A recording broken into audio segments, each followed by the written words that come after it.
नमस्कार विद्यार्थी मित्रांनो, मी वैभव आपल्या हॉरिझॉन अकॅडमीमध्ये स्वागत करतो। नुकताच तुमचा MSBTचा समर 2024चा रिझल्ट लागलेला आहे आणि त्याच्यानंतर आता खूप मुलांना प्रतीक्षा होती की OTOबद्दल। जसं लास्ट इयरला के स्कीम चालू झालेली आहे, तर के स्कीममुळे आता ॲक्च्युली जे आय स्कीमचे मुलं आहेत त्यांना पुढे प्रमोट करण्यात येत आहे आणि जे मुलं थर्ड इयरमधून सेकंड इयरमधून थर्ड इयरला नाही जाऊ शकत आहेत त्या मुलांसाठी ही OTOची स्कीम आहे। पण याच्यामध्ये काय काय गोष्टी महत्त्वाच्या आहेत, काय नाही, ह्या सगळ्या गोष्टी मी सांगणार आहे, तर व्हिडिओ शेवटपर्यंत नक्की पहा।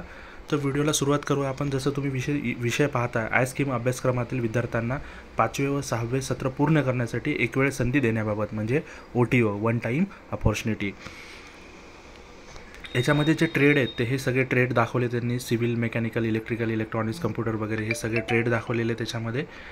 आणि याच्यामध्ये महत्त्वाची फक्त काय गोष्ट मी तेवढं सांगतो, पूर्ण वाचून नाही दाखवत याच्यामध्ये, की जे मुलं सेकंड इयरला KT नाही करू शकले किंवा सेकंड इयरला KT झाली पण फर्स्ट इयरचा एखादा विषय बॅक आहे त्याच्यामुळे LSP झालं त्यांचं, किंवा फेल झालेत, सबसेल फेल झालेत सेकंड इयरला, अशा मुलांसाठी काय करायचे, तुम्ही थर्ड इयरला ॲडमिशन घ्यायचे, पण त्यासाठी तुम्हाला काय करायचं, एक अंडरटेकिंग भरून द्यायची आहे की मी कॉलेज पूर्ण करेल, जे माझं सबमिशन असेल ते पूर्ण करेल। हे सगळ्या गोष्टी तुमच्या जर झाल्या तरच तुम्ही काय करू शकता, ॲक्च्युली ह्या OTOमध्ये तुम्ही एलिजिबल आहेत असं असतं याच्यामध्ये। तो OTOचं तुम्ही OTOमधून तुम्ही ॲडमिशन घेऊ शकता, फायनल इयरचे तुम्ही पूर्ण क्लासेस पण करू शकता। पण ही जी विंटर एक्झाम होणार आहे, विंटर 24, ही तुम्ही देऊ नाही शकत।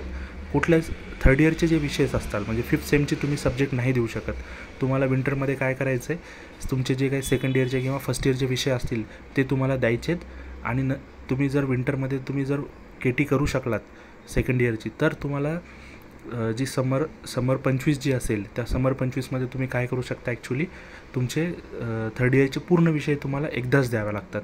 हे एक वन टाईम अपॉर्च्युनिटी आहे। ज्यांच्या समजा एखाद्या मार्कमुळे किंवा एखाद्या सब्जेक्टमुळे वर्ष राहिलं असेल, अशा मुलांसाठी खूप फायद्याचं आहे आणि ज्याच्यामुळं तुम्ही एखादं तुमचं वर्ष वाचवू शकता, असं याच्यामध्ये आहे हे। तर ह्याच्यामध्ये बाकीची पूर्ण प्रोसेस दिलेली आहे, तुम्हाला कॉलेजमध्ये गेल्यानंतरसुद्धा तुम्हाला या सगळ्या गोष्टी ते समजून सांगतील।